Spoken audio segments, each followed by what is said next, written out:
day here on Expansion Pack. Glad to be back.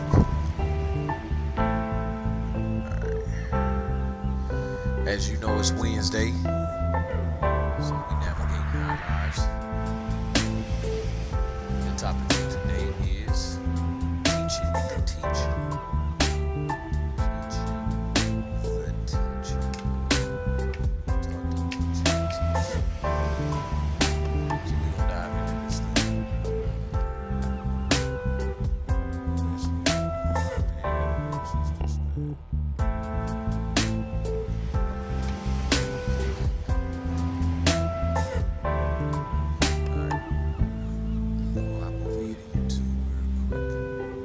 I told myself I wouldn't get into too many tough battles today.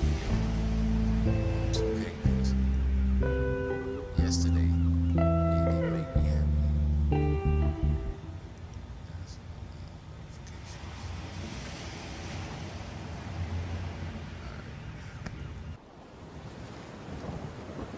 So let's see what we got.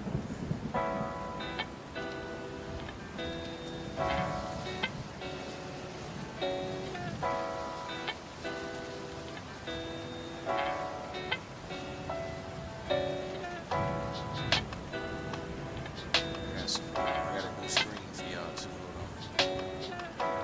Check it out. Get you up close and personal.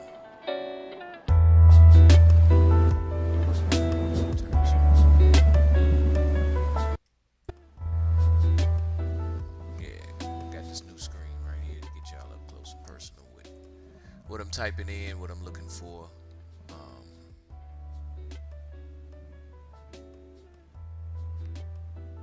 What I'm trying to find is just some stuff from Psalms for teachers, some wisdom for teachers. But I wanted to be specific.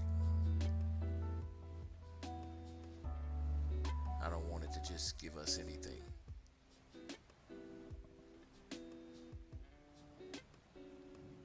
I want it to come specifically from Psalms, though. Psalms. Wisdom for teacher.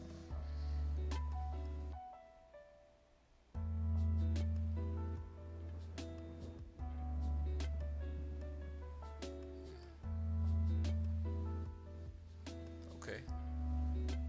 I'll take this one. Comrade Kamala Harris doesn't have much to offer. She has no policies. Alright, y'all. Now, unfortunately, I can't put it on full screen, but Verses y'all check for this out. wisdom. Job chapter 12, verse 12. Is not wisdom found among the aged? Does not long life bring understanding? Psalm 37, verse 30. The mouths of the righteous utter wisdom, and their tongues speak what is just. Proverbs chapter 1, verse 7. The fear of the Lord is the beginning of knowledge, but fools despise wisdom and instruction.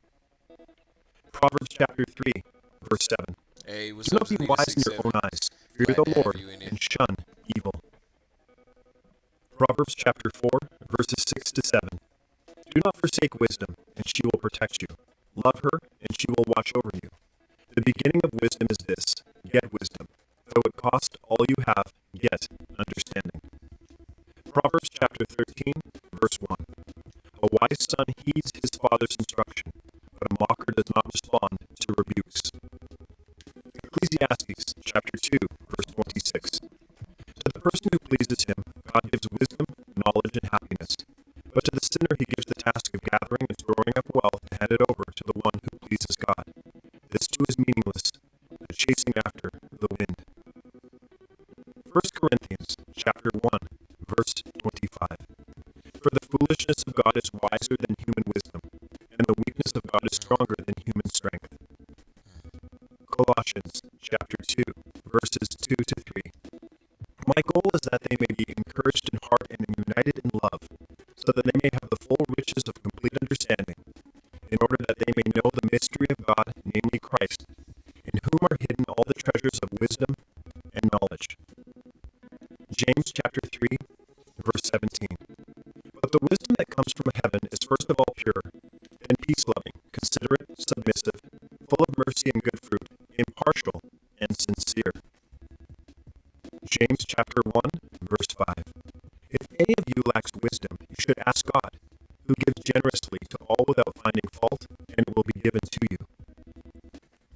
Corinthians chapter 1, verse 30. It is because of him that you are in Christ Jesus, who has become for us wisdom from God, that is, our righteousness, holiness, and redemption. Proverbs chapter 29, verse 11. Fools give full vent to their rage, but the wise bring calm in the end. Proverbs chapter 14, verse 1. The wise woman builds her house, but with her own hands the foolish one tears hers down. Proverbs chapter 15, verse 12. Mockers resent correction, so they avoid the wise. Proverbs chapter 19, verse 20. Listen to advice and accept discipline, and at the end you will be counted among the wise. Proverbs chapter 3, verse 13. Blessed are those who find wisdom, those who gain understanding. Alright, let's get us another one while I play this game real quick.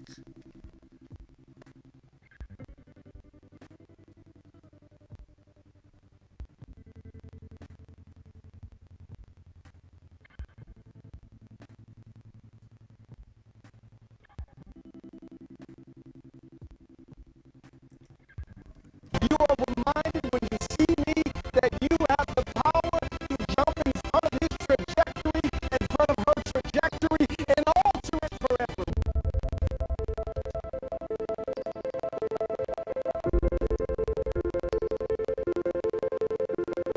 Before I was 16, I lived in 26 places, not including the beaches. I slept on the cars.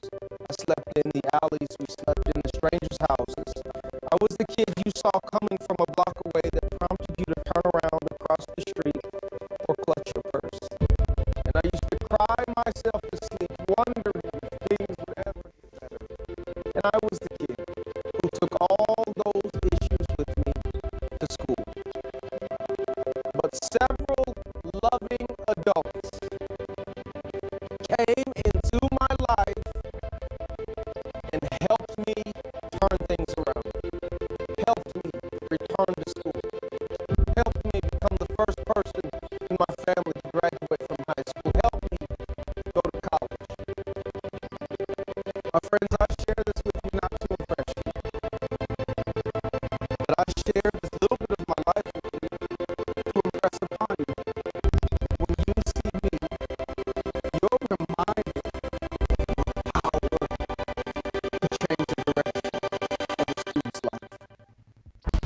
When you see me, you're reminded that no matter what goes on at that kid's house, no matter what trauma or pain that kid has been through, no matter what circumstances he has come out of, when he shows up in your class, when he shows up on your campus, you are reminded when you see me that you have the power to jump in front of his trajectory, in front of her trajectory, and alter it forever. When you see me, you're reminded that all things can become new with you when you see me.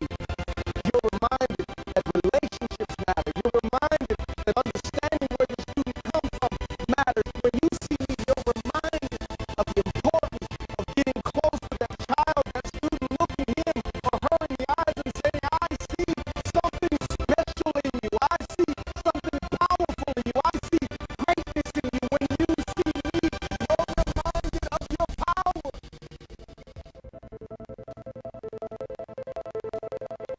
This is hard work, and I know many of you watching me right now have been thinking about walking away, have been thinking about doing something else with your life. You've been tired, you feel unappreciated, you're underpaid, you're overworked, you're overwhelmed, you deal with problems day after day.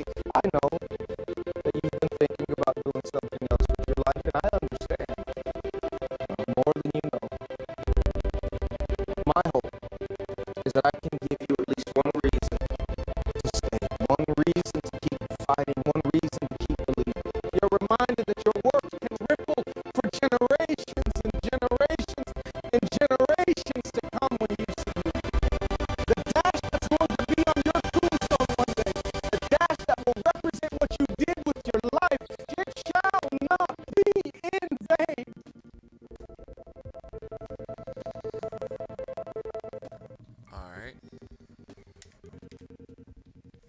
file him real quick.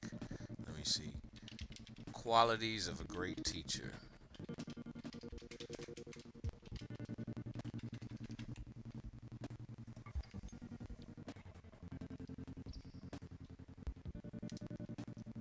Ah.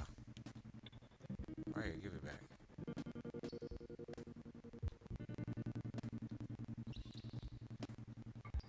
I don't know what that was.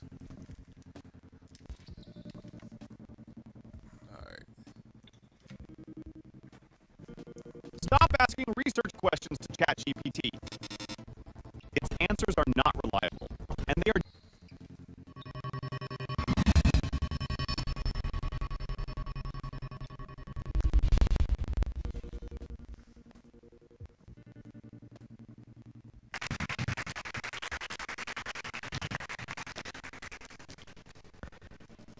I'm obsessed with the question, what makes a good teacher great? I've collected 26,000 responses to this question in 8 different schools, from the poor schools in Los Angeles to suburban schools in Texas to elite private schools abroad. And after 24 years of teaching students, I'm still perplexed by this question. Today I'm going to teach the lessons I learned from those thousands of students and learn what I found out from them if we just listen to students. The thing about it is that during my time of asking kids this question, I realized that we don't ask this question for a particular reason. Schools are afraid. Based on fear, they don't really want to know what kids think, partially because they don't think kids will take it serious. I'm going to share with you one of the most profound quotes, answers to this question that I ever received. Now, I know what you're thinking. Doesn't this prove my point? Great teachers eat apples. When I first saw this, I dismissed it as silliness. But it appeared again and again. So I thought there's got to be something to this. But what are they trying to tell me? So one day I decided I would start eating apples. I ate them in the morning, at lunch, during class, in the hall. Kids began to give me apples. They'd see me eating them and say, "You're eating an apple." I know. They would smile, and I would smile back. It wasn't until I understood that kids wanted to see me as somebody who was willing to receive a gift from them, that the apple was a symbol for our relationship. There was goodness in that and trust. But for a long time, I wasn't listening, and I hadn't understood this. They have their own language. When they say a great teacher is chill, what they really mean is don't take it too serious.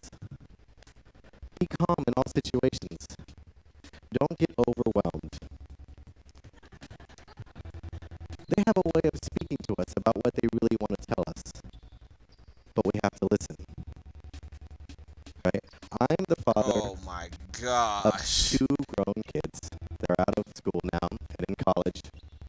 But when they were at home and they were teenagers, I had to learn a whole new language. When they would come home from school, I might ask them, "How was your day?" And they would say, "Fine." Which usually meant, it was not bad, it's pretty good. Nothing happened eventful. I probably learned something, maybe I didn't. But if they came home and said, "Fine," what they meant was, it wasn't really great, but don't ask me because you wouldn't understand anyways. If I asked them how their day was and they said okay, what they were trying to tell me was that it wasn't good at all, and you should probably ask me more questions, but don't expect me to answer. To answer it. Kids have their own language. They have their own way of thinking. They want us to think like them and understand what's inside of their head. They have so many ways of thinking that things are great. They want us to see the world inside of them. But they don't want us to act like them. They want us to be calm unsafe. Kids have a way of communicating, and adults just haven't spent the time listening. But what if we did? What if we really listened deeply to students? One of the things I noticed after all the years of collecting these responses I lost. is that there's patterns that emerge. When I asked the question, what makes a good teacher great? Oftentimes I heard, a great teacher loves to teach. 70% of the time, the quote or the answer that followed was, a great teacher loves to learn. The reason this is significant is they don't see this happening. They don't see teachers learning in front of them. They see them teaching, but they wish they would learn along with them. Think about it. Principals hire teachers to be content experts, to have all of the knowledge, not to be learners. But what if they did? Why is the sound What if you showed jumpy? up in the classroom and the teacher... Okay, hold on. What does it sound like to you? Like, let me get a, because I ain't got no reference. Hold on. Let me get a good reference.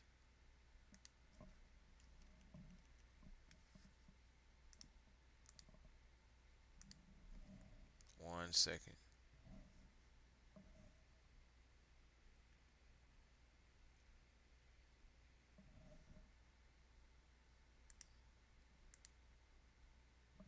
Alright, I'm gonna finish playing it. Let me just see how it sounds real quick. Something prepared said, I don't know exactly what we're going to do today, but I can't wait to learn with you. Or that they saw their teacher struggle through something they didn't actually know and then eventually discovered the answer. Kids want to be inspired by this idea that learning is important, but they don't see it in schools. If I can't make them stay a little longer, stay here, stay straight, though we feel.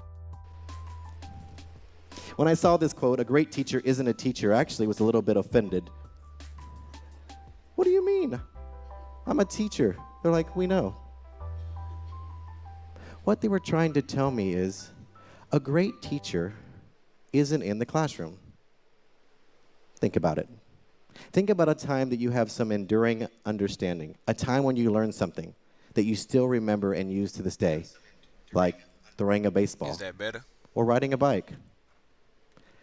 I remember learning to ride a bike from my mom when I was 5 years old. She took off the training wheels of my bike. She got behind me and began to push. And we ran until she finally let go and I began to ride a bike. That's what I did. That's how I learned to ride a bike. I can still ride a bike to this day from that moment. But can you imagine if I tried to learn a bike from my mom in a classroom, what it would look like? Son, first, you need to learn all the parts of a bike. There's pedals and a crank, and there's a chain that turns the wheel. You have to take a significant force. Once the force has enough momentum and you can keep your balance, that's how a bike works. I want you to learn all the parts, be able to label them and draw them. Then you're going to learn and write a research paper about the history of bike riding. All the important elements, the adventure, the developments of bikes. And at the end of that, you're going to take a final examination. If you pass and get an A, you can ride a bike. At 5 years old, I think I would have said, never mind, I'll just walk. Right. This is exactly what we do to children. We put them in a classroom and tell them, this is what I want you to learn. It's important, do it. And kids know that it's not true, that we don't really value learning this way. So no wonder they're disruptive or bored or disengaged. Kids want us to be teachers that aren't teachers. I want to tell you a story about Yvette. A great teacher understands that they have a life outside of school. They really do. They want us to know that their life in school is way more different than the life outside of school. I just thought, well, how hard is your life? Your job is to do school. My job is to teach. Yvette was a tough student. She was feisty, and she had an infamous reputation. She walked around with a jacket to prove it. Whenever she walked around, the kids would follow. She would come in and sit in the front row and lean just so she could make eye contact to intimidate me. She would call me Mr. and not even use my full name. When she'd get up to go to the bathroom, all the girls would follow. Eventually, I learned from Yvette what she needed to learn. And I thought I became pretty good at what I was doing. I noticed one day she stopped turning in her homework, which she had become a great leader in the classroom. She turned in her homework. She participated in class. She actually was quite good. So when this happened, I was surprised. So I went up to her and said, Yvette, I'm very disappointed in you. She said, I know, mister, I'm sorry. I expected and turned in tomorrow. Tomorrow came, and just a few sheets of unfinished work were turned in.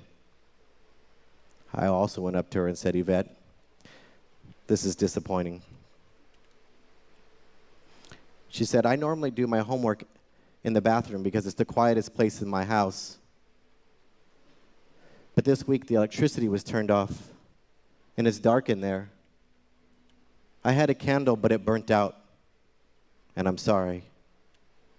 She gazed down, not at her prideful self. I had missed the point. I had not listened when she said, I'm trying, mister. I heard the words, but I didn't listen. Great teachers notice when there's a struggle. They don't make assumptions about what kids can and cannot do. They wait and watch, and they rescue them when they're stuck. Good teachers hear them, but they don't listen. I'll never forget Yvette. I'm grateful because whenever I see an answer of a student like that, I remember her, and I listen. This was the most perplexing answer I think I ever received. It happened every year for 10 years. At least one student would put this. A great teacher sings. What are they talking about? I can't sing. So I started saying, wait a second. What do they mean? It wasn't until Danny turned it in as one of his responses. He was the class clown. You know, he was the one that when we took a class picture, he put your fingers behind your head. He would make faces at me during lectures so I would laugh. Everything was a joke to Danny. So when he turned in his responses, and they were all serious and actually really good, I was surprised when this showed up in the middle. But I knew there was something to it. I just didn't know what. So the next day, I put the agenda on the board, listing all the activities of the day, the expectations, and the homework. And instead of actually reading them, very seriously, I sang. In operatic style, big as I could. The eyes of the students were wide, their mouths dropped. But you know what happened? At the end of that, I expected pointing and laughing. But the classroom erupted in cheers and applause. That's my mans. There was a standing ovation. I could not believe it. At the end of class, they walked out, gave me high fives and handshakes, and here came Danny. He walked in, and he leaned in and patted me on the shoulder and said, I told you a great teacher sings. That's my guy. That's my guy. Yeah, yes, sir. They just brought a tear to my eye. Whew. That's Great my guy. teachers make themselves humble before I their hope I students. fixed the sound. They take risks. They put aside their fear to try. They trust that they're going to be supported if they fail. So let's say you have to read an incredibly long email from your boss that you have to finish before the big meeting starts in 10 minutes. But they don't see this. They see experts, remember? Content experts. What if we hired teachers not to be deep understanding of content, knowledge keepers, but deep understanders of students? How our schools would change and transform. But it's no wonder students don't care, or that teachers don't really listen. because they've never been taught. But what if we did listen? You see, we spend 3 years of a student's life teaching students to read. About 12 years of those students' life teaching them to write. For letting me know. Maybe if they're lucky, they get a semester or half a year learning to public speak. But they get virtual 0 years of formal listening instruction. Oh, I like that. 0. Think about it. When was the last time you were at a dinner party and someone asked the question, "So, what do you do for a living?" And the response was, "Oh, I'm a listening teacher. I teach advanced listening at the high school, advanced listening communications, or beginning listener for elementary." We don't hear this because we just don't believe it in schools. It's important. Though in the world, listening is one of the #1 skills essential for business and life, and we just don't teach it. We need to listen to our students. In our classrooms are the future. The Maya Angelous, the Mother Teresas, the Elon Musks of the world. And can you imagine if we took the time to ask those students what would make a good teacher great? And then we actually listened. We could transform schools and education. Thank you. My mans and them. Yes, sir. Let's see this one. I don't know if y'all can see that on the screen, but I don't want to hit Ted's.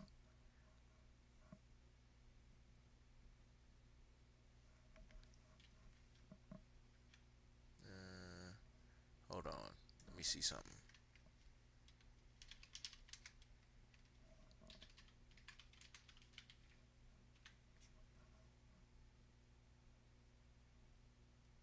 Let's watch this for a second. Carter, what happens when you tell Mama to How do you wake up? teach this?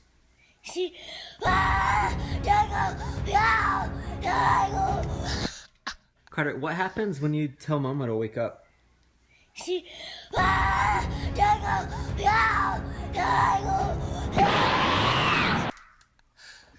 That's what Mama sounds like? Tell Mama wake up. Yeah. Kids say. Dakota! I am right here. Go clean your room. But it might not hurt. No, it does not. Yes, you do. No, it don't. Yeah. Go clean your room.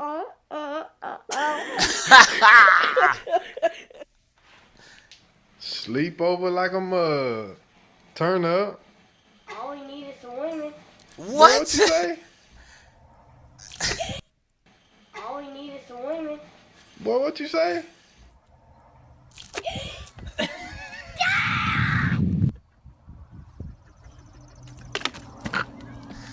Was it in there? No, I'm angry. Sorry. I thought it'd be funny. You almost killed me.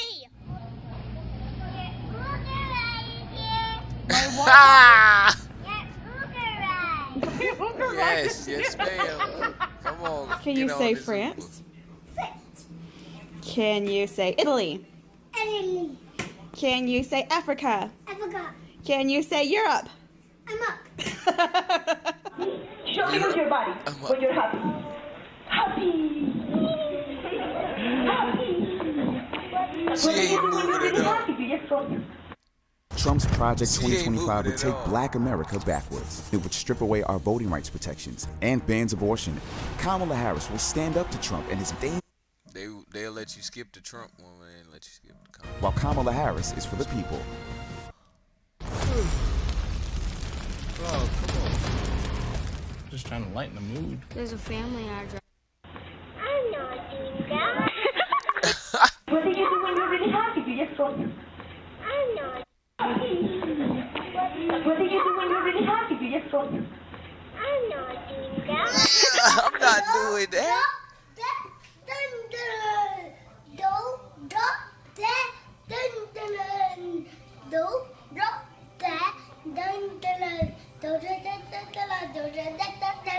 Hey, hey. Mommy, praise the girl. For our version of I need to make one thing clear. I need new pants. No one pizza. You love pizza. I know what pizza. Okay, well then what do you want to eat? Pizza. What's a titty? Sound that? I'm sorry, y'all. Hey, hey. Hey, nothing. Go eat that food. Mommy, praise the girl. For our version of I need to make one thing clear. I need new pants. No one pizza. You love pizza. I know what pizza. Okay, well then what do you want to eat? Pizza.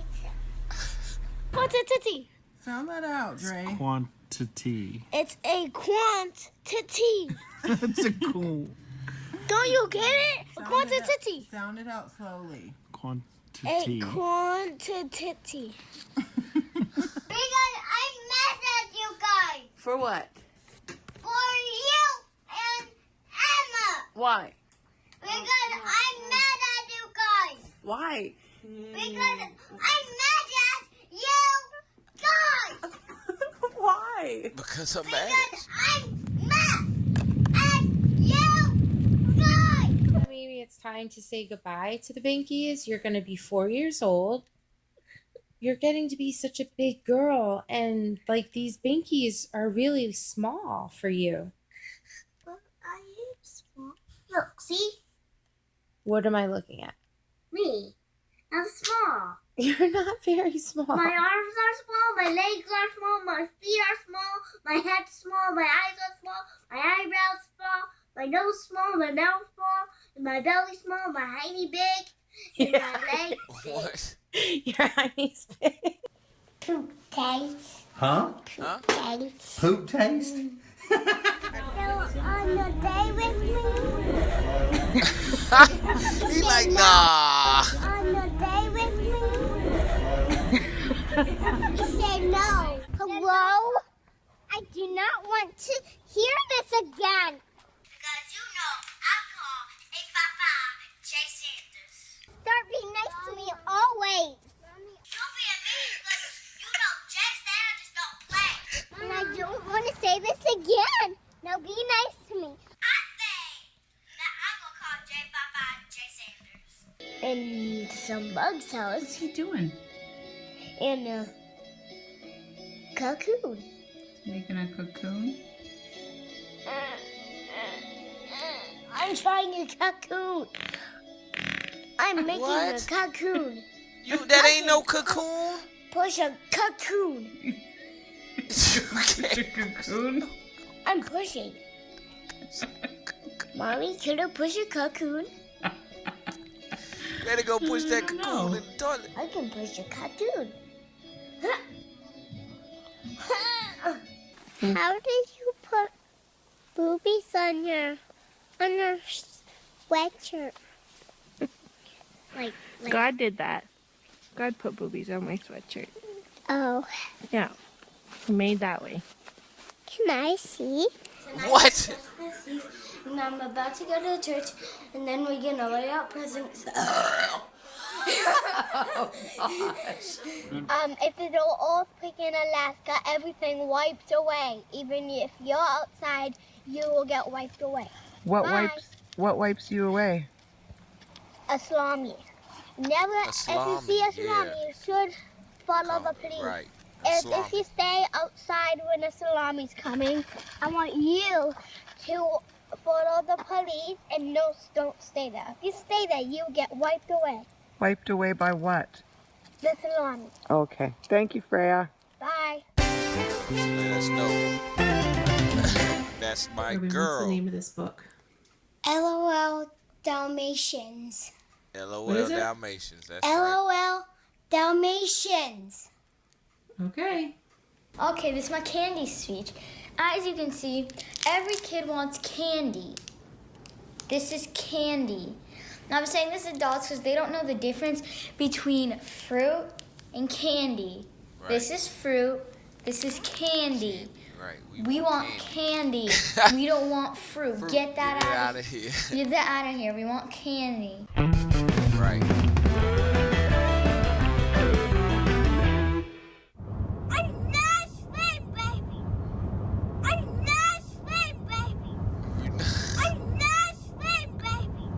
I'm not a You not a sweet baby? Okay.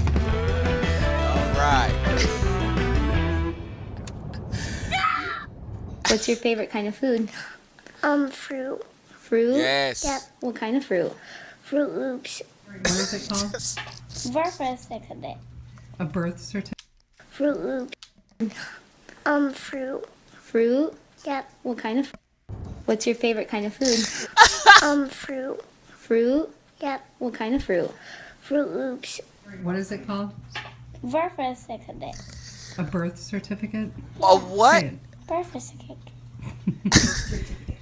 Birth. Birth certificate. Birth certificate. What? Say it. Birth certificate. Certificates. Birth. Birth certificate. Birth certificate. What? Bye-bye. Bye-bye. I'm over here crying. Oh, hi. Hello. I didn't see you there. I have a joke. Have you ever heard of the movie Constipation? You probably didn't, because it never came out. Who was there? Electric. Electric who? Electric head. Okay. All right. Whose toy is it? Mine. Who played with it last? I did. Who lost it? I did. Whose fault is it? Yours. Doctor, I need a new butt. Who played with it last? I did. Who lost it? I did. Whose fault is it? Yours. Doctor, I need a new butt. Because mine has a crack in it. I screwed up again. I screwed up again. That's right. I screwed up again. Sang it, boy. I screwed up Surely did. again. Attention. Oh, President this Trump is good. going to How end do you all teach taxes on this? Social Security benefits. Huh? How do you teach And end all this? taxes How do on you tips teach collected by service these workers. people? These little I'm things. Donald Trump, and I approve this message. Or anything for that matter. Hey, Meta. We take need a to be photo. taught how to teach them.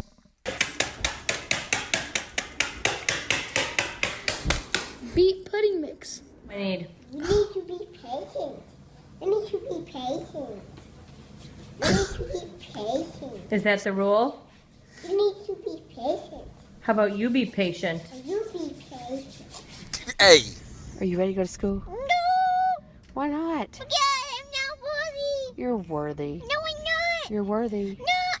You're gonna have an awesome day. Oh, I got time for that.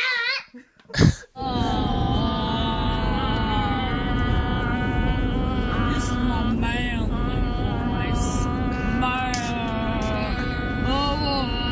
Y'all be quiet. Tomatoes drill in my class. They had a tomato drill at your class? And what happened? Because we was going outside. There were Yeah? so many tomatoes, they're raining.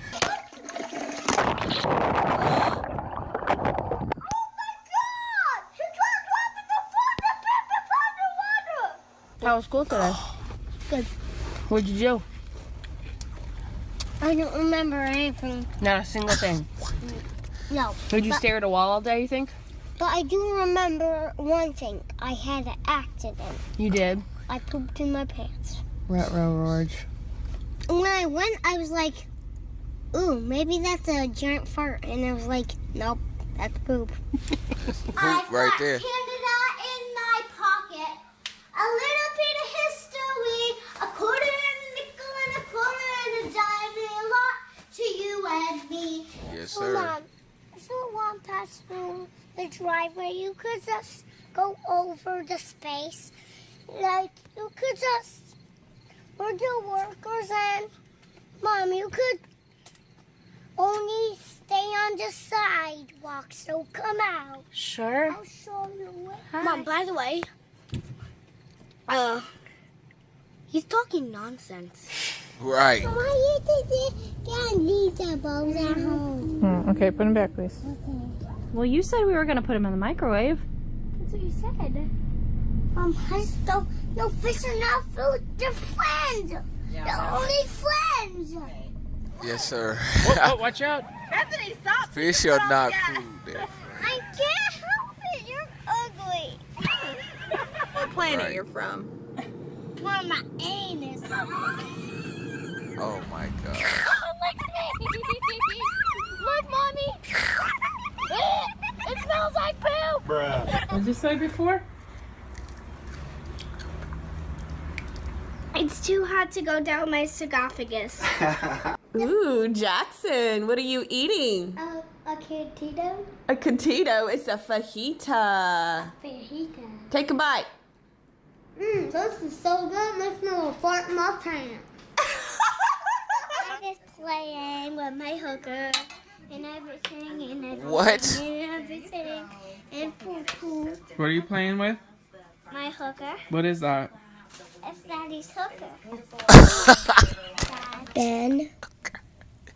Why you gotta be Daddy's hooker? Try it again. Ben feels. Man, my butt stinks. What? The one about the toy is so true, but that is with anything they can't find. Right. Happy birthday to you. Shut up. Happy birthday to you. Say, whose fault is it? Yours. Happy birthday, dear Sebastian. Shut up. Happy birthday to you.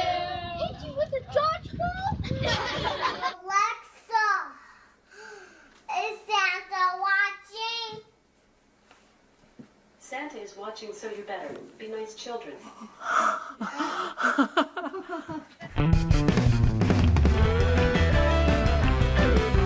We got a few more minutes of this. White dad and the bang burrito. What? White dad and the bang burrito. I want this white dad and the bang burrito. I want this white dad and the bang burrito. What did he say? Okay, we got. I like this white cat and a jamboree cow. I'd like a sweet tea and a bean burrito. I want this white dad. I'd like to swipe Chad and this bamboo bow. The bang burrito. I want this. I want to sweep dad and ban burrito. Now here you go. I'm gonna let you hear it. White dad and the bang burrito. I want this white dad and the bang burrito. I want this white dad and the bang burrito. I want this white dad and the bang burrito. Oh, I be dying, man.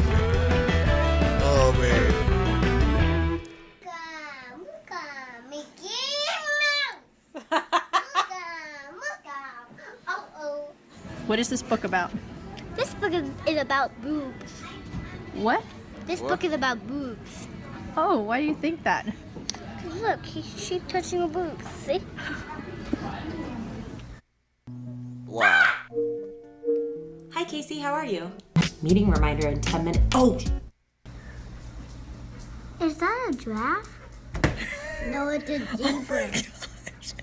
I mean, it's a deer. It's a deer. Blood actually takes air from the heart, and then it brings it right into your muscles, and then the muscles turn the air into energy, so you can go like run very fast and and use your tricycle. And guess what? You know, your blood so cute. actually goes everywhere so fast. That's right. It does. What you got there? Is that your pumpkin for Halloween? Yeah. And what are you gonna do to him?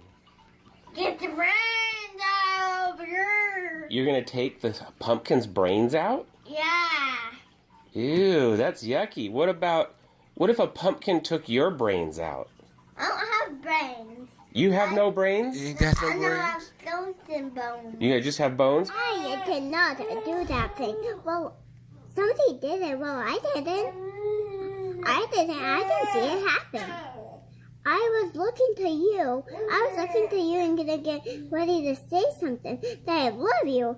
But then I started looking and it just spilled. My arm just moved like somebody pulled my arm over there. Just the bell, the drink. I didn't even see it happen. Then I started to look. I saw it happen. And then what? That's just what Sweet I saw. tea and a bean burrito. I can't explain That's that. my man's. I don't know how that happened. Did you see it? James, just be careful that you don't eat the stick, James. Dad, you don't eat the stick, James. Be careful. Yeah, that. But don't eat the stick, James. You don't eat the stick. No, you don't eat the stick. Right, don't eat the stick. That pump in our breast, that's where it pushes it to our bladder. Food goes a little pipe and it goes to our That's my man. vitamins. It will grind up in a poopy and then we will poop out and then it will go in the toilet, then we flush it. And then our tummy will be little. When we do that. When we poop, our tummy will be little. That's my man. That's my man's.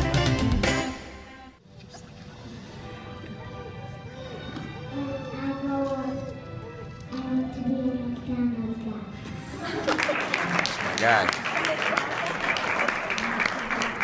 I'm pretty sure I'm not ugly or pretty ugly.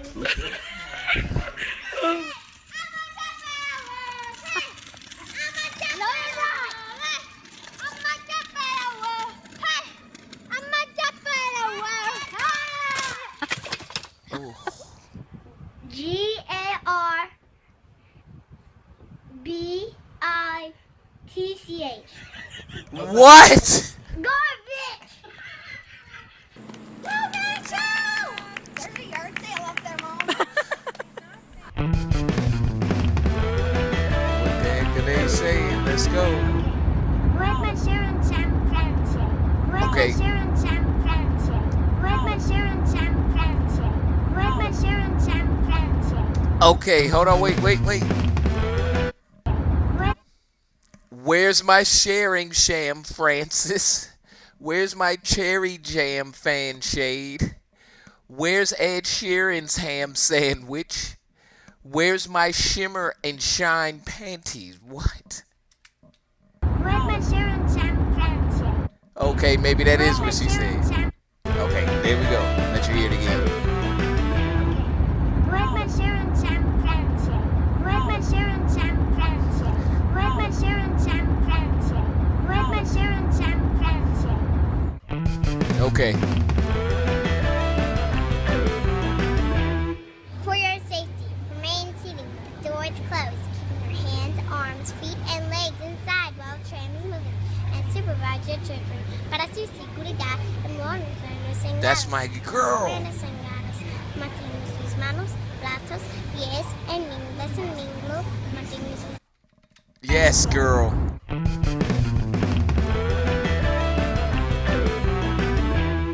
For your safety, remain seated with the doors closed. Keep your hands, arms, feet, and legs inside while the tram is moving. And supervise your children. Para su seguridad, en los engados. Mantiene sus manos, brazos, pies, en inglés en lingua. Mantiene sus manos, en moving. Yes. And if you sus niños, gracias.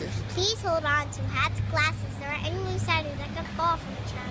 If an article should fall, please Eli stay be seated doing until this. the next stop and inform the nearest cast member.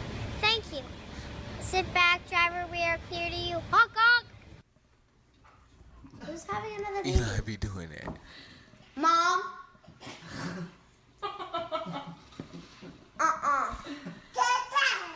You said you were done.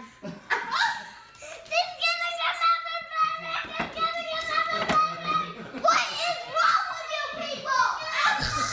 These are Mama's boobs. Oh my gosh. Wait, what are you doing with this contraption? I am wearing Mama's boobs and putting my baby inside and wagging it so it won't cry. Okay, wagging it? Yes.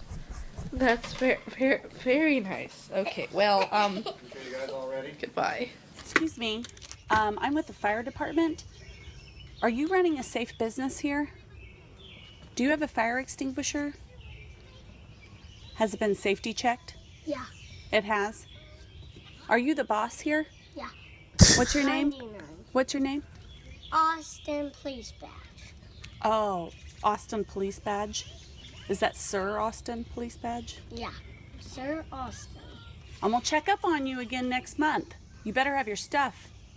He looked in like the line. boy from. He looked like the boy On you from Little again next Rascals. month. You better have your stuff in I line. already have it. You better. I'm gonna come back. If you don't, you're gonna have to pay me a lot of money. You know what?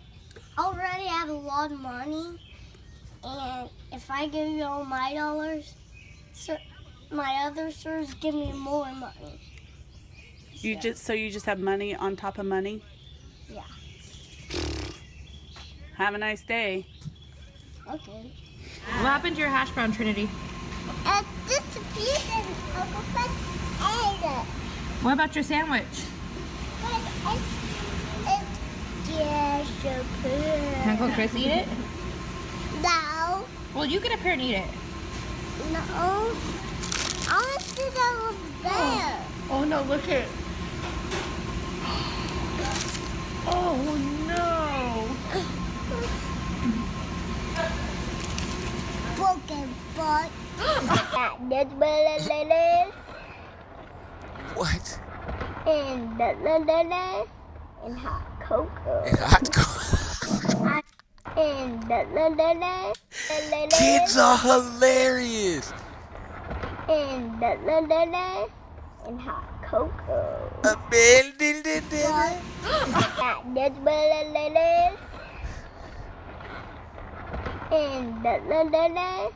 And hot cocoa.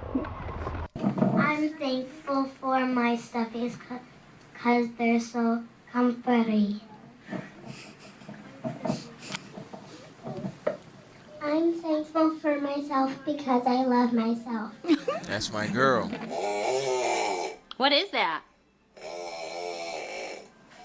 Emma, is that a deer call? What do you do with it? What do you do when you want to call the deer? Ranger poop. What do you do when you want to call the deer? What? What do you do when you want to call the deer? Hello. Hello, Mama. I. Oh,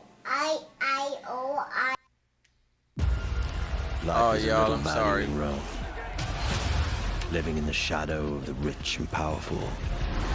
But all of this is about to change. Hold on, y'all. Y'all want to watch this?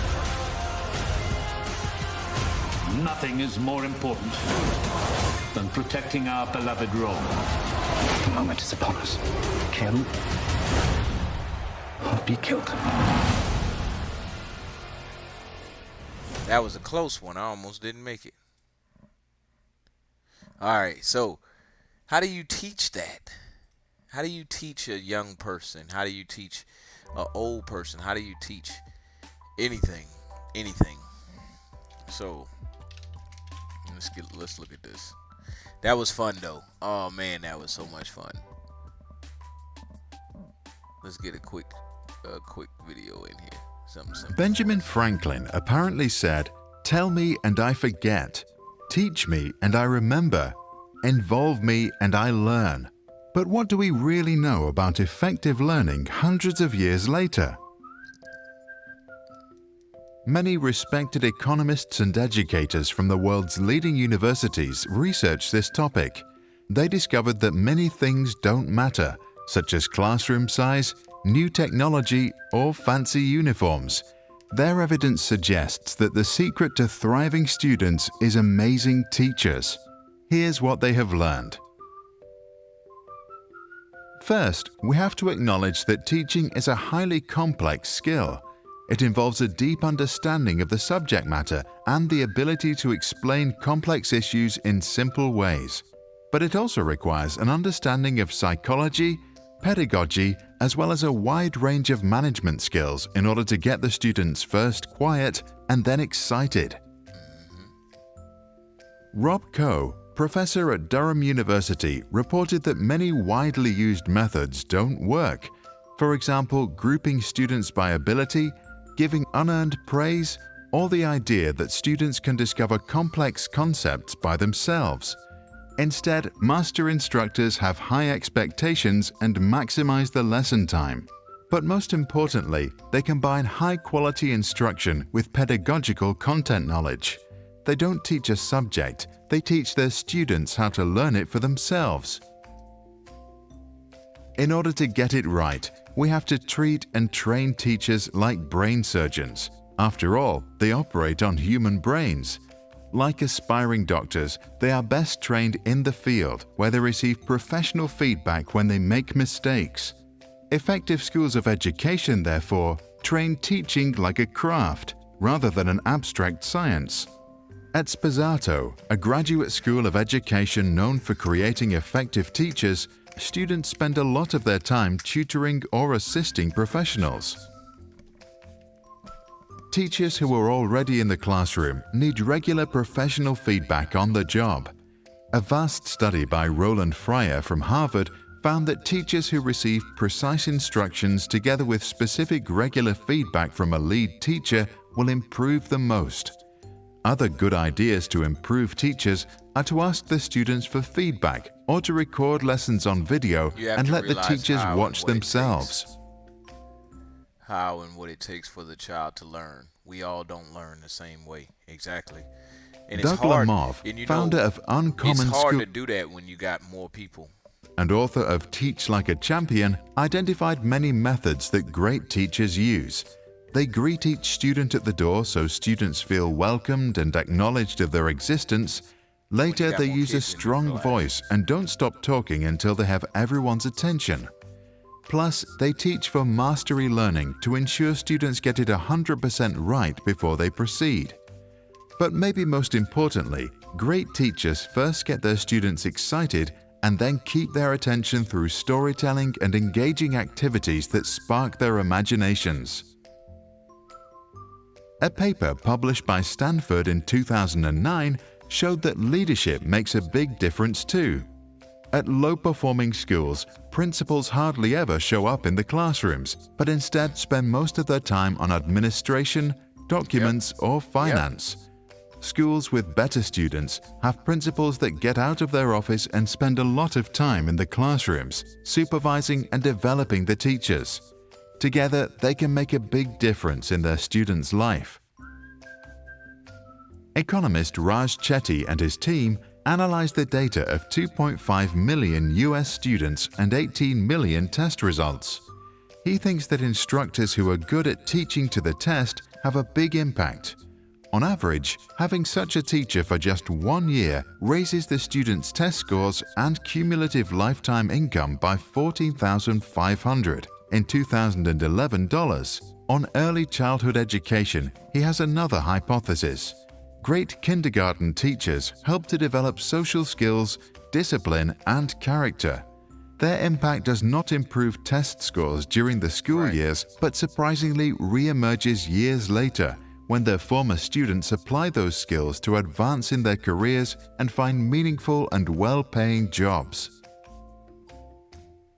Eric Hanushek, professor at Stanford University, computed how much good teachers really matter. He found out that top teachers get students to learn 50% more each year than an average instructor. Poorly trained ones, just half of the average. That means that 10 years at school can either result in 15 years of actual learning or just a mere 5 years. This is a massive difference that mainly hurts children from low-income families who can't afford extra classes or changing to a better school. American novelist Gail Godwin once wrote, "Good teaching is 1/4 preparation and 3/4 pure theater." To see great actors in action, Watch Michael Sandel from Harvard teach law, Robert Sapolsky from Stanford teach behavioral biology, Walter Mischel from MIT teach physics, or Mr. Hester managing a classroom of teenagers. Links are in the description below and other great instructors in our channel playlists. Now, please share your favorite teachers in the comments below.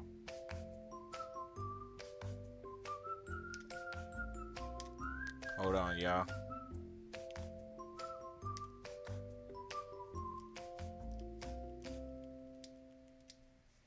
All right. Let's get us another one. We don't want nothing simple though. Not like what we just heard. Let's get Sada. Sada Guru. I think that's how you say his name.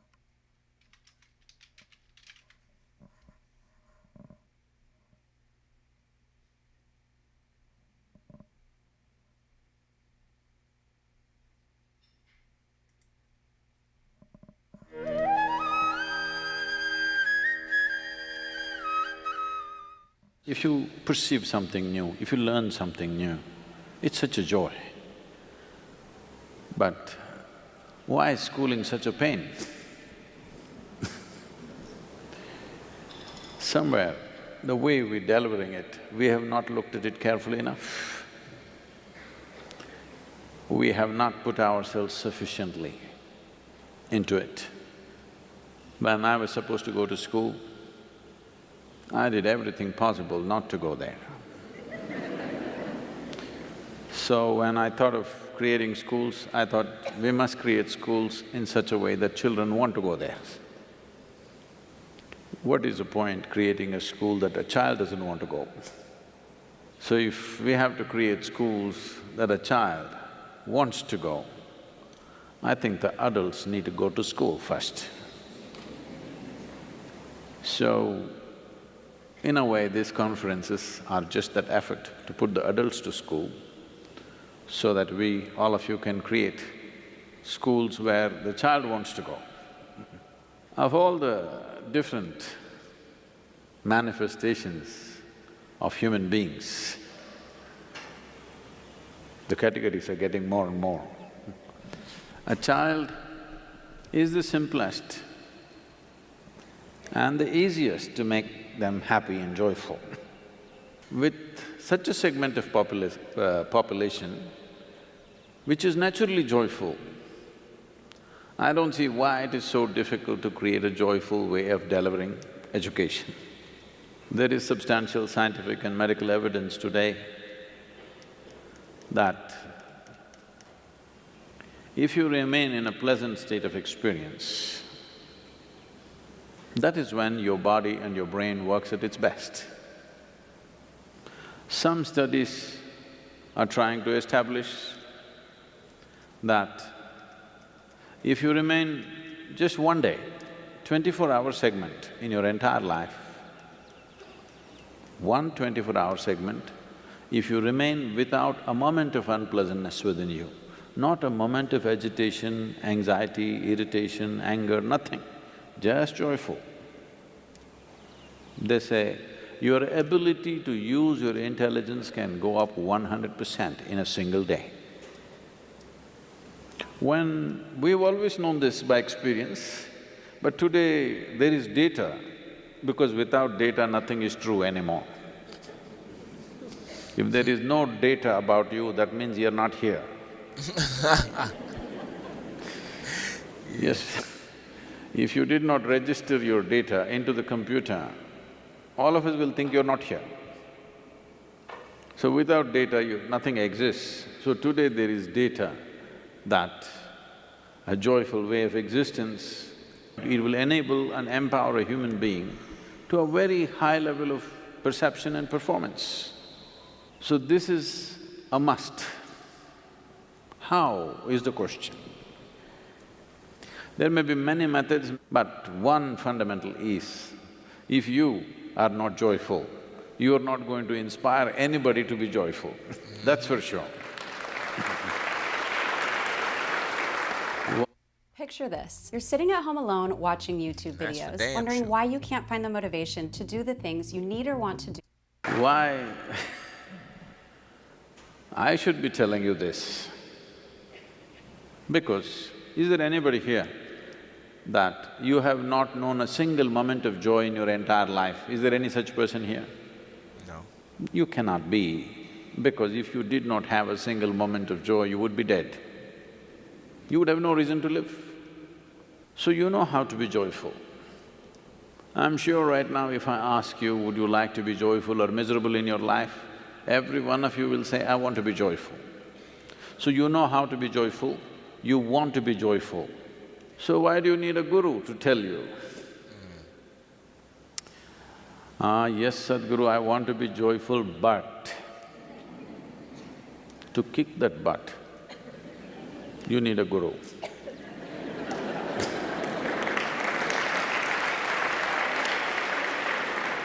Yes, I want to be joyful, but you know what he did. Yes, I want to be joyful, you know what she did. Yes, I want to be joyful, you know, the weather is not good. So there is but. If we just kick this one but out of our life, creating a joyful education will be a natural consequence. If we are joyful, whatever we do, whatever we create, we will make it that way, isn't it? Without we being that, now if I say, let's create a joyful education, it looks like a very complicated problem. If you are joyful, is it not natural that you will cook joyfully, you will serve joyfully, you will talk to people joyfully, you will do everything joyfully? Is it not natural consequence? So right now, one of the biggest mistakes, I would say a crime that we are committing is, we have taken to this Western mode of doing things, that is goal-orientedness. That is, we want mangoes, but we are not interested in the tree. Soil is not even our concern. We've gotten into this mindset. Goal is the thing, we want this big mango, you have this one, we want this big mango. But we are not so much interested in the tree. Soil is not even in our perspective. In yoga we say, I'm claiming joyfulness. if one eye is on the goal, you have only one eye to find your way. It's very inefficient. If you have both the eyes to find your way, you will find your way. This too much goal-orientedness has made human beings, not only in schooling, in life, in the way we create our businesses, the way we run the nations, the way we conduct the affairs of the world, everything has become so skewed and not about life. It is about some product in the end. At the end of our life, there is only one product, which is grave.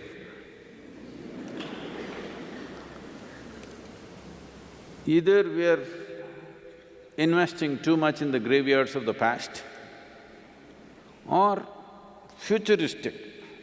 If it's futuristic, it's grave-oriented, because that's our only future that's going to happen to you and me.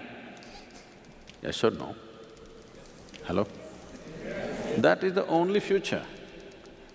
So the thing is, whether it is schooling or business or anything that we are doing is about how we conduct it now. What will come out of it? Whatever comes out of it. Are we doing it in the most beautiful way possible? If this one thing is embedded in us, methods, various tools, all these things will come from experts. There are many experts. There are a whole lot of people who invested their life thinking through these things. We can use that. But to use these methods in a way that it works, we need people who are first of all joyful, who know how to make their life beautiful. If you do not know how to make your life beautiful, how you gonna tell anybody this else? aspiration of making everybody's life beautiful is not going to work. So, many of you who are as teachers, as educators… You know, that's the main reason why I do keep myself in a mood of heading towards not necessarily just being joyful, but being the best or getting the best out of the situation, any situation that is had in my life. Because if I can't keep that in mind, or that destination of rising above it, or being joyful, or pulling something positive out of it, then where am I actually headed to? You know, I sat and I was like, yesterday getting beat over and over and over and over again in this game, and I was like, well, and the dude asked me, he was like, well, you got any positive life advice? And I'm like, yeah, you know, I'm getting my ass whooped in this game, and instead of and I'm really, really mad and upset about it. But instead of translating all that anger and aggression into boxing the hell out the screen and slamming my controller, I'm going to translate it into making myself better on the game. Maybe moving my thumbs better, holding the controller differently or better, or something like that. So if I don't keep that goal in mind, all of that feeling or whatever that's built up inside of me, it'll get wasted.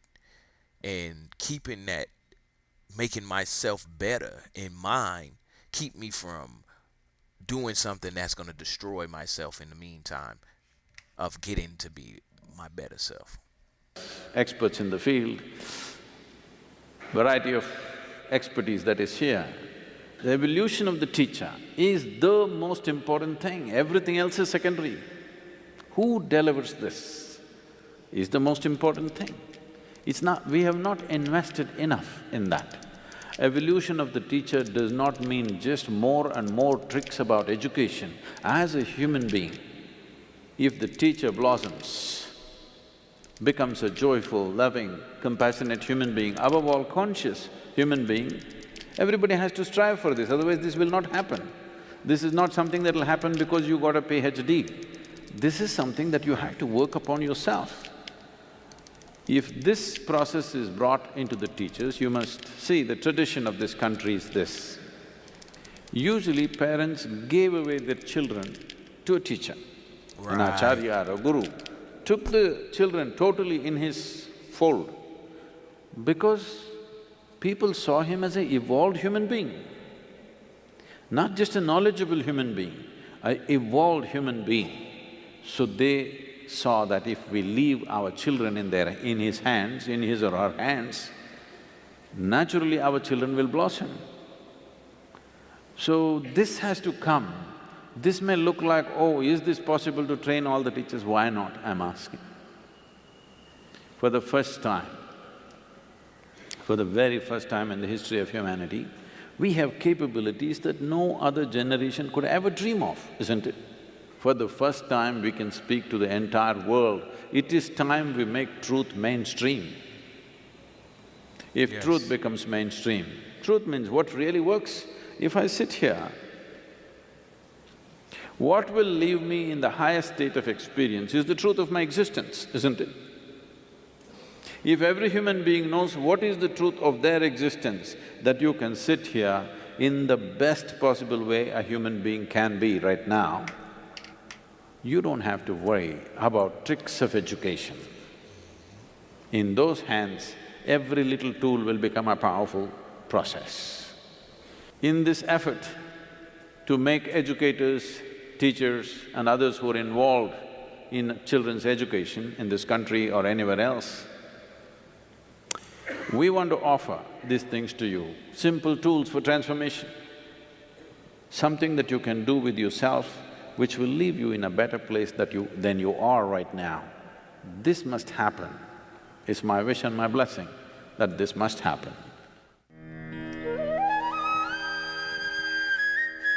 Yeah, I just was informed I got kicked off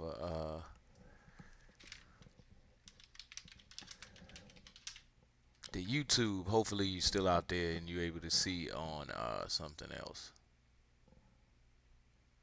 Huh.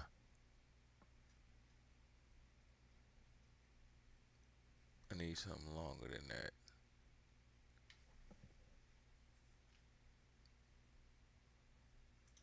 Huh.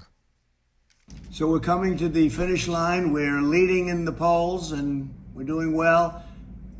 How do you keep your children from doing things that make you not like them without shouting and fighting all day? Well, there might be a minimum necessary amount of shouting and fighting. Well, in my first book, I outlined 2 principles that were derived from political philosophy, one from France and one from the English common law tradition. And the French principle was minimum necessary rules. So it's predicated on this. It's kind of a minimal government philosophy. The idea being that bad rules drive out respect for good rules. And so you have to have some rules. But, you know, maybe you don't want to have too many. And you can understand that because, like, how many rules do you want to enforce? Right. You want to spend all your time running around enforcing rules? And the answer to that should be no, because you have a life. Right. And then you have to figure out what the important rules are. And so that's the first thing, and you have to talk that over with your wife or your husband. It's like, well, you know, one rule we had in our house was that you didn't get to be mean to your sibling. Right. Now, you could be funny, Right. you could play, you could tease even, although you had to keep the teasing on the funny side of funny and not the mean side, and the person you were teasing had a vote on that. Right. And so, and you know, that requires a fair bit of careful discrimination on the part of parents. Parents, right. And a willingness also not to, you know, maybe you're annoyed at one of your children, and so the other child is teasing that child, and that's meanly, and that's okay with you because you're irritated at the child. No. Well, it's like, no, that never happens. It's like, yes, that's why you're laughing. It happens all the time. So you have to kind of keep a clear head about this. And so that was one rule we had, which was you don't get to be gratuitously mean to your sibling. And the reason for that rule was, well, we had a bunch of reasons, but one reason is well, how about they're your friends when you're 20 or 40 or 60? Right. You know, you got something there with your sibling that you could have your whole life if you don't screw it up. And so that was a good rule. And so how would we enforce it? Well, that also requires discussion between you and your wife. And that's the other principle, is minimal necessary force. So you might say, well, how much force is it necessary? How much force is it necessary to exert to enforce a rule? And the answer is, depends on the kid. And that's an annoying reality, but it's definitely the case. With my daughter, for example, most of the time when she was a little kid, it's flipped a bit in the teenage years, but when she was a little kid, pretty much all we had to do was like shake our finger at her and sort of speak in a non-approving manner, and she would stop. Whereas my son, that was like round one, Dad. You know, Right. He was much more determined to get his way. More willing to use resistance to get his way. And so we had to use more invasive behavioral techniques. So one of the things we did with him and with her now and then was, you know, if he was being a pain in the neck at the table, we'd put him on the steps. It's like, you can sit there. How long? Till you're civilized. And that's a really good rule, you know, because, well, it should be for 3 minutes. Like, well, maybe it should be for 10. You don't know. You can't figure out what's the optimal amount of time to give your child if you use timeout. And the answer is you don't know. And so our criteria was, as soon as you're willing to be a desirable human being, really, you can get off the steps and we're done. Like, and that's another thing that's so useful about effective disciplinary techniques. You know, maybe your kid's misbehaving at the table, throwing his food on the floor, whatever it might be, or just being ungrateful and miserable, despite the fact that, you know, your wife has cooked him a nice lunch and he should be thankful for it. And you're not happy about it. You put them on the steps and you say, and you can do this with even 2-year-olds, they're capable of figuring this out. You say, and you might have to hold him there to begin with, because if he's a particularly... When you have these woke revolutions, it requires all of us at some point to say, no, not going to do this. A nation has to have civic education. They have to know what the Constitution is. They have to know what the First Amendment is. They have to have some idea who the people were that died at Shiloh, what Okinawa was about, who Andrew Jackson was, who Lincoln was, who Harriet Tubman was. Sorry, I had to see If you this. don't have models of your past, you're going to forget it. We are living in a country that has no resemblance to the visions of the Founding Fathers in the first 200 years of our history. We're losing that ability with tribal politics, wokeness, cancel culture. If you lose the idea of citizenship, and if Americans don't see themselves as unique citizens of the United States, then you don't have a country. The people who control us in the corporate boardroom, in Hollywood, in professional sports, the people on Wall Street, the people in Silicon Valley, they have found a way to siphon the profits from 7 billion people on the planet that have an iPhone or an email account or a Google search to an area of about 80 square miles. If we don't wake up, the elite who don't believe in the American experiment will hijack our government. If we're aware of what they're doing and aware of the perilous status of citizenship, then we become masters of our own destiny. If we don't, then the citizenship that we've known for centuries will die. I'm Victor Davis Hanson. This is a course on American citizenship. Let's begin.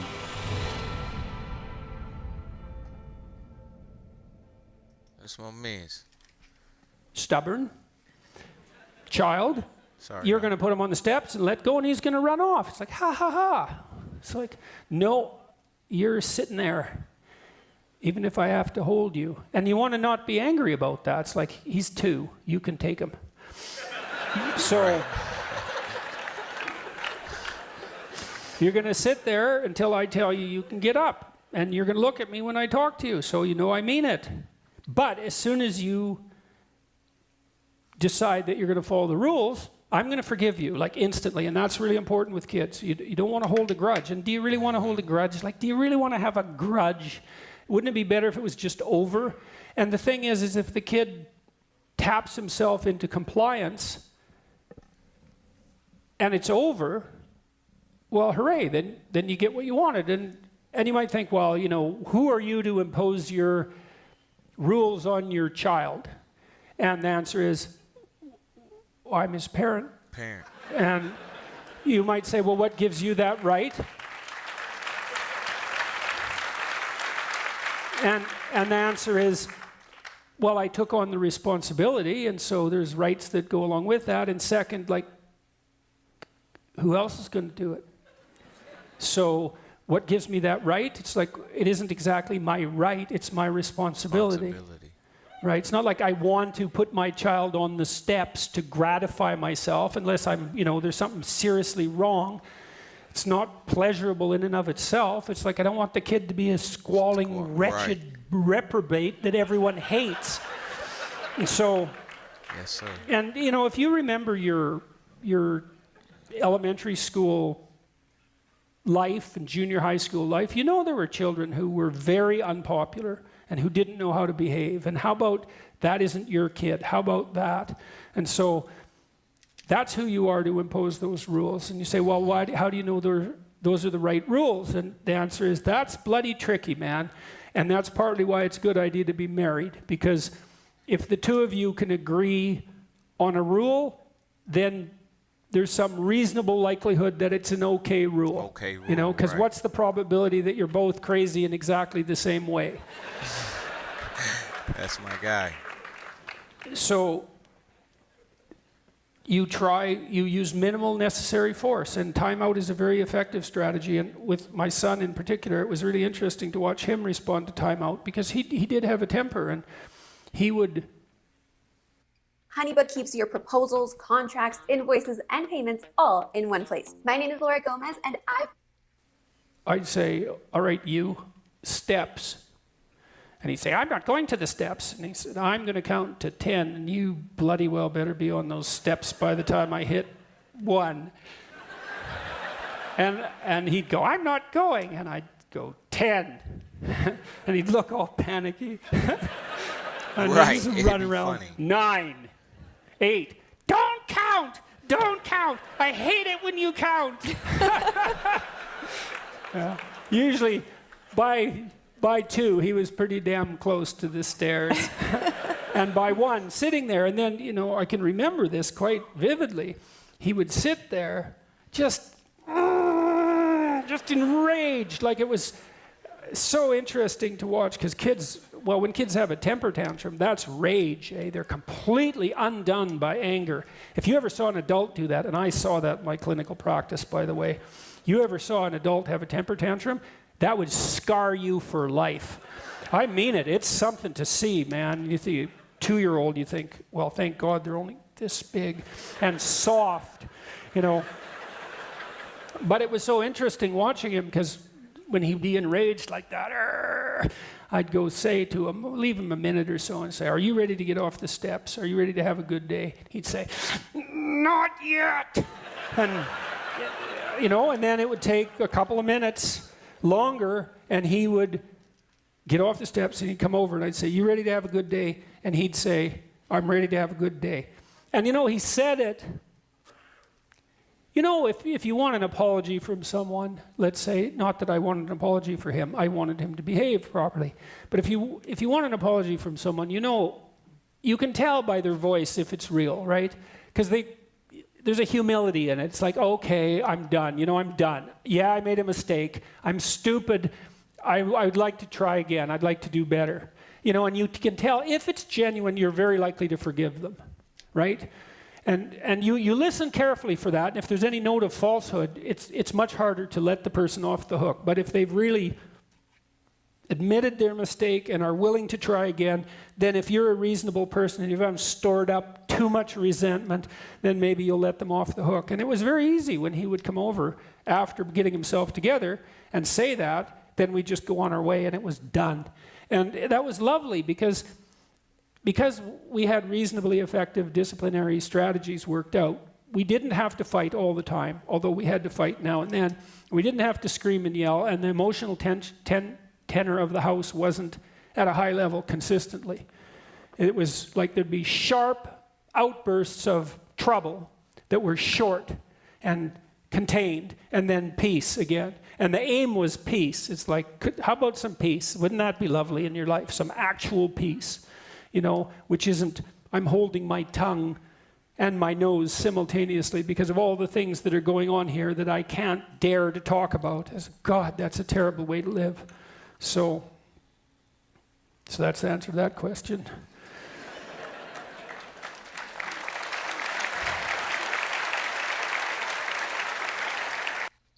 Back in 2022, I lost 2 very important people in my life.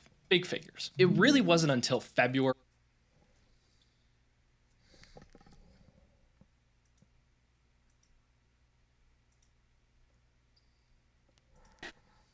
How do you keep your children from doing things that make you not like them without shouting and fighting? I'm gonna just pick one.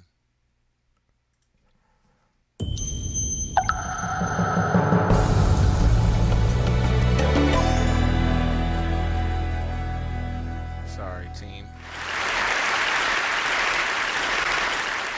I have spent my entire life either at the schoolhouse, on the way to the schoolhouse, or talking about what happens in the schoolhouse. Both my parents were educators. My maternal grandparents were educators. And for the past 40 years, I've done the same thing. And so needless to say, over those years, I've had a chance to look at education reform from a lot of perspectives. Some of those reforms have been good, some of them have been not so good. And we know why kids drop out. We know why kids don't learn. It's either poverty, low attendance, negative peer influences. We know why. But one of the things that we never discuss, or we rarely discuss, is the value and importance of human connection. Relationships. James Comer says that no significant, George Washington Carver says all learning is understanding relationships. Everyone in this room has been affected by a teacher or an adult. For years, I have watched people teach. I have looked at the best and I've looked at some of the worst. A colleague said to me one time, they don't pay me to like the kids. They pay me to teach a lesson. The kids should learn it. I should teach it. They should learn it. Case closed. Well, I said to her, you know, kids don't learn from people they don't like.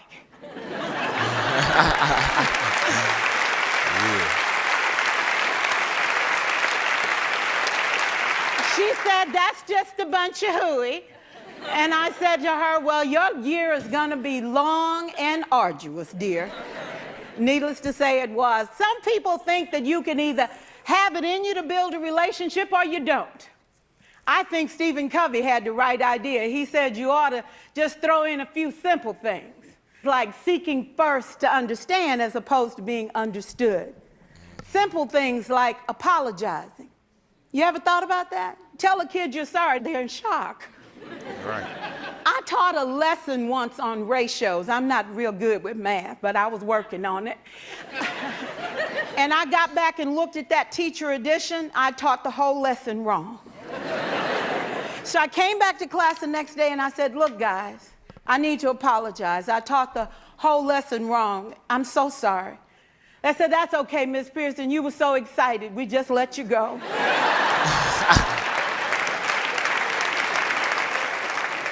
I have had classes that were so low, so academically deficient that I cried. I wondered, how am I going to take this group in 9 months from where they are to where they need to be? And it was difficult. It was awfully hard. How do I raise the self-esteem of a child and his academic achievement at the same time? One year I came up with a bright idea. I told all my students, you were chosen to be in my class. Because I am the best teacher and you are the best students, they put us all together so we could show everybody else how to do it. One of the students said, really? I said, really? We have to show the other classes how to do it. So when we walk down the hall, people will notice us. So you can't make noise, you just have to strut. And I gave him a saying to say, I am somebody. I was somebody when I came. I'll be a better somebody when I leave. I am powerful and I am strong. I deserve the education that I get here. I have things to do, people to impress, and places to go. And they said, yeah. You say it long enough, it starts to be a part of you. And so,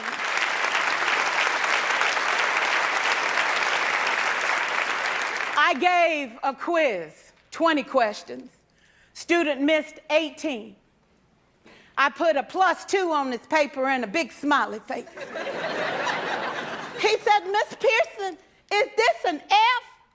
I said, yes. He said, then why'd you put a smiley face? I said, because you on the roll. You got 2 right, you didn't miss them all. I said, and when we review this, won't you do better? He said, yes, ma'am, I can do better. You see, -18 sucks all the life out of you. +2 said, I ain't all bad.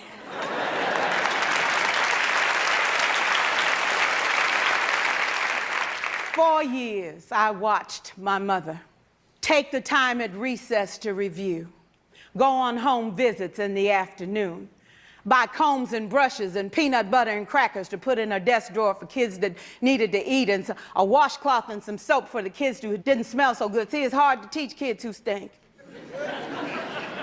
And kids can be cruel. And so she kept those things in her desk, and years later, after she retired, I watched some of those same kids come through and say to her, you know, Miss Walker, you made a difference in my life.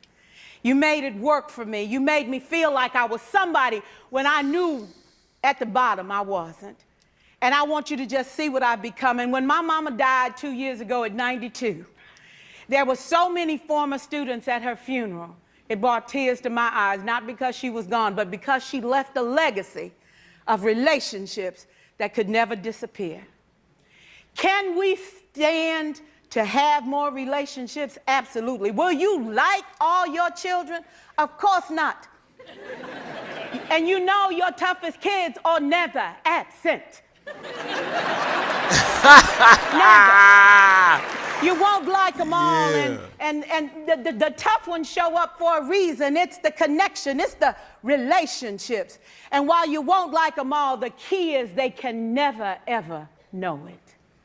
So teachers become great actors and great actresses, and we come to work when we don't feel like it, and we listen to policy that doesn't make sense, and we teach all the time anyway. Like, yo, We teach anyway because that's what we do. Teaching really and feel learning like should all bring the joy. time, like mad or How powerful would our world be if we had kids who were not afraid to take risks, who were not afraid to think, and who had a champion? Every child deserves a champion, an adult who will never give up on them, who understands the power of connection and insists that they become the best that they can possibly be.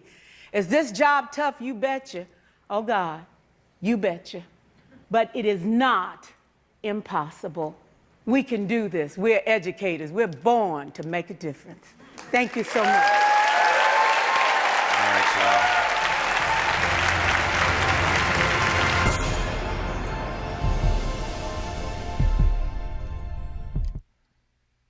Coming up on the end So of our let's say you show have to right read an here. We got incredibly about long email from your boss 15 that you have to minutes finish left. before the big Let's see meeting what we play starts next. in 10 minutes. I'm already not paying attention. That ain't gonna suit our needs.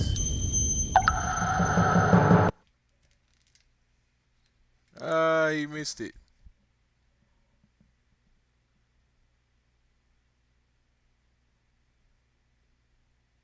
Let's get a simple one.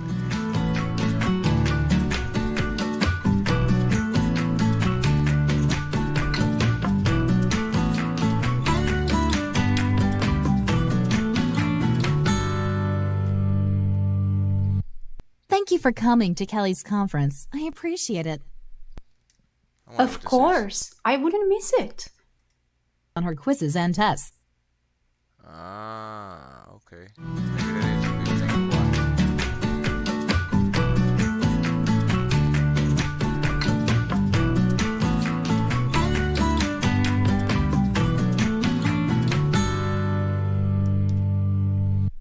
Thank you for coming to Kelly's conference. I appreciate it. Of course. I wouldn't miss it. I always want to hear how Kelly's doing in her classes. Well, I could go on and on about how glad I am to have Kelly in my class. She is just such a joy to teach. Thank you. That is so nice to hear. She comes to class prepared and ready to learn every single day. When I'm teaching, she pays attention and takes detailed notes. She's always on task and responsible. I know I can depend on Kelly. That's great. How is she getting along with her classmates? Is she social? She's always been pretty shy. So I worry that she might have trouble making friends. I have noticed she's a bit shy, but she has had no trouble making friends. Her classmates often ask her for help with classwork, and she's always willing to help them. I see her at lunch with a small group of friends, and they seem to be laughing and getting along. This is not It what I looks to want it me to like be. she is doing well socially. And what about her grades? Is she doing well on her tests and quizzes? She does an outstanding job on her schoolwork. I can tell she is working hard and studying. She often gets perfect scores on her quizzes and tests. She's a very smart girl. Her current grade in this... This is not what I thought it would be. In 2013, I had just gone through a divorce. I'd moved back home to my parents' house with now my 2 children. And I was going through some boxes in my parents' Let me try to get one outro.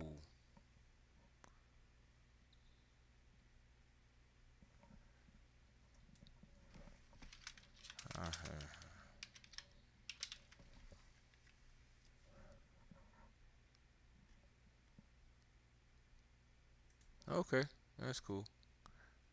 Stop asking We'll probably research skip questions part to of the way through ChatGPT. Its answers are not reliable, and they are difficult to be fact-checked. It's just not meant for research.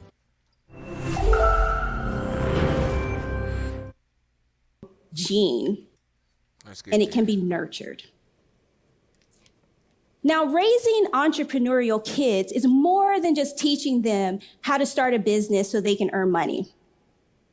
Raising entrepreneurial kids is really about preparing kids for life, equipping them with everything that they need, with the confidence, with the ability to speak up, to persevere, to have tenacity, to bounce back from fear and rejection.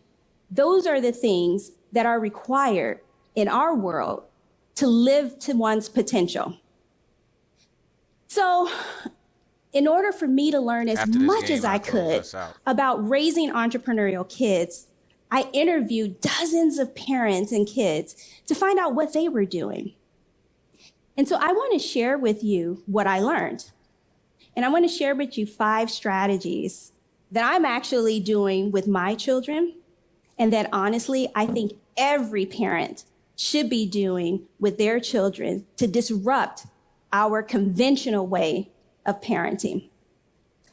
So number 1, don't give them an allowance. That's right. That's what I'm talking about too. Yes. Don't give them an allowance. Instead, challenge them to start a business to earn their spending money. So this is my boys, and this is how one of the ways that they've earned money, their own spending money, is they make bracelets. And there is no better lesson around the value of a dollar than when you have to work hard to earn each one of them. And through this process, our kids will learn confidence, financial literacy, public speaking, how to convince people, all skills that are valuable for the world that we live in. So don't give them an allowance. The next thing is make them pay for their wants. You know, key to entrepreneurship is about personal responsibility and ownership. And it is amazing how when you put the responsibility on someone else to buy that thing that they said they really wanted, right, kind of shifts a little bit, right? It really, really does. It's no different with the kids. And so we actually started this quite early with our children. So when Silas was about 4 years old, I created Bring tears to my eyes. Daddy I know, Dollars. being educated like this, yes. And the boys would earn daddy dollars for doing things such as chores, for exhibiting positive behavior, and for also reading books. And Silas actually purchased his first bike from using daddy dollars. He had to earn 250 daddy dollars, and that allowed him to purchase his first bike. Now, yeah, you know, these are not real dollars, but to Silas, that experience of working hard to earn that money and to buy that bike was a very real experience for him. Also, in 2019, our family decided to take a trip to Tanzania. And so, you know, the boys were really excited. I don't have to listen to nothing no more. All right, so let's close this thing out the right way. Let me talk to you for a second so you can see me. So listen. All of these people that we heard speak about teaching, parenting, I really like the one guy who talked about putting his son in timeout for a little while and how that worked for them. I really like that. Everybody that I hear speak about it is only giving you that personal experience or that personal way that they did it that worked for them. And they had to go through the trial and the error to be able to figure out that way.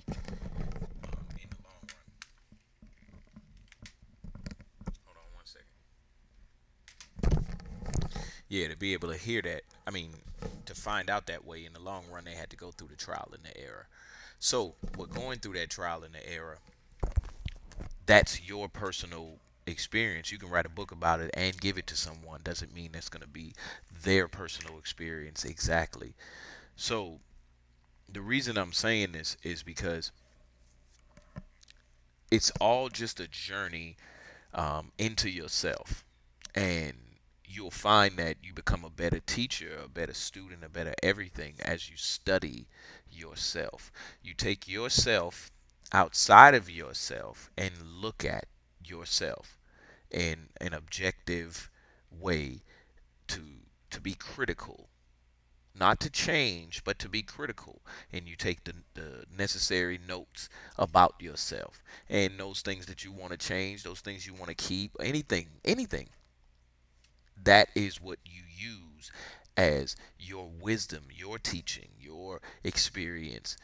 It's yours. So when we're thinking about becoming a better teacher, or teaching a parent, or teaching a teacher for that matter, you must become a student of yourself, of who you are, and that will maximize your efficiency.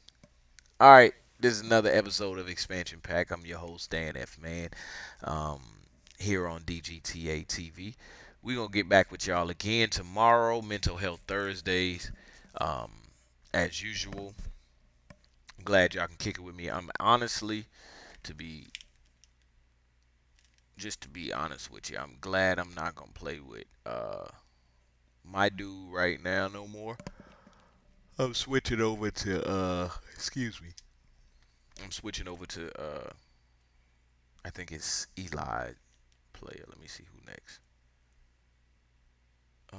No, I think I played with, who did I play with before this? Yeah, we're going to go to the end of the list. Well, hold on, wait. Let me look at the book. I consult the book. The book says, I think it say Eli. Eli next. Yep, and Dan last. All right, so this is DGTA TV. I'm up out of here, y'all. Peace. We'll see y'all tomorrow on Expansion Pack. I'm going to try to get some more game time in tonight, though. Definitely going to get some more game time. All right, I'm out. And I said, now, if you want to go to Tanzania, your dad and I are going. But if you want to go to Tanzania, you know what you got to do? What do you think I told them? They're going to have to buy their own airline ticket. Yes. Now, the tickets to Tanzania were not cheap. They were $900 a piece. Yeah. But check this out. This is what I just loved, was when I told the boys that they were going to have to buy their own ticket, Silas, remembering back to what he had done when he was about 9 years old, he said to his brothers, that's easy. Don't worry about it. I'll show you how to do it. Yeah. And sure enough, they worked hard over several months, and they did just that. They were able to earn enough money by selling their bracelets that I showed you earlier, and they all were able to go with their parents to Tanzania. So I would encourage you to make your kids pay for the things that they say they want. The next is to reduce their prosperity.